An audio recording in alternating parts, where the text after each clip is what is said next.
নিষেধাজ্ঞা এটা আছে ইয়াত আমি লং পেণ্ট পিন্ধিব নোৱাৰোঁ গাড়ী মটৰ ভৰাব নোৱাৰোঁ চাইকেলো আমি ভৰাব নোৱাৰোঁ তাৰোপৰি আমি কি কয় জোতা চেণ্ডেল আমি ইয়াত হেৰি কৰিব নোৱাৰোঁ তাৰোপৰি মাৰা নষ্ট ইয়াত মানে নচলিব মাৰা নষ্ট ইয়াত মানে আনিব নোৱাৰিব যদি কোনোবা VIP আহে তেওঁ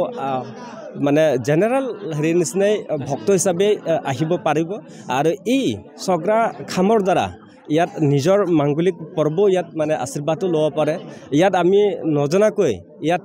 আমাৰ তিৱা ৰাইজে মানে হেৰি কৰে বিশ্বাস কৰে ইয়াত মানে যিটো হেৰি আছে আমাৰ দেৱতা চাৰি ভাই চাৰি খৰাকী প্ৰধানত মহাদেৱৰ যিখিনি মানে হেৰি আছে শক্তি আছে ইয়াত এই শক্তিটো মানে হেৰিটো আৰাধনাটো প্ৰধানত মানে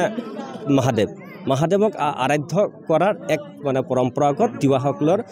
ৰীতি নীতিৰে খামটো হৈছে নাম চগ্ৰা প্ৰথম কথা হ'ল কি এইটো আমাৰ যি চগ্ৰা পূজা এই চগ্ৰা পূজা হ'ল কৃষিভিত্তিক বুলি কয় আৰু কৃষিৰ লগত ইয়াৰ হেৰি সম্পৰ্ক আছে মানে আগন্তুক আমাৰ এতিয়া কৃষি হেৰি আহি আছে আমাৰ বাৰিষা আহি আছে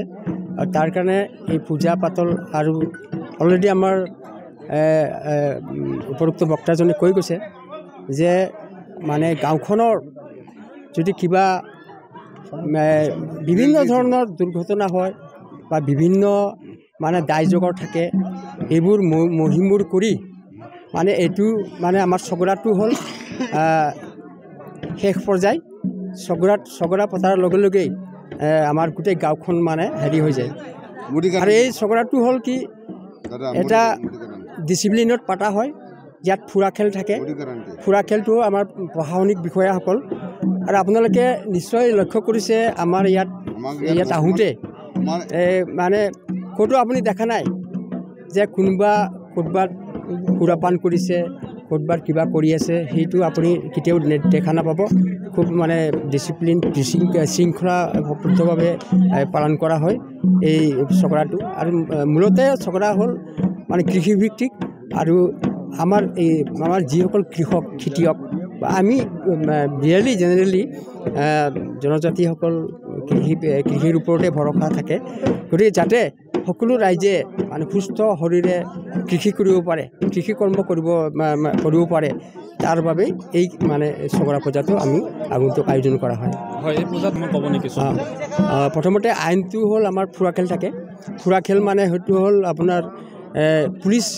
বিভাগ আৰু জেনেৰেল পুলিচ বিভাগ বুলি কয় আৰু তেখেতলোকে মানে ইয়াত বিশৃংখল কিবা দেখিলে তেখেতলোকে লগে লগে সেই বিশৃংখল কৰা ল'ৰা ছোৱালী বা যিকোনো বয়সৰ মানুহে যদি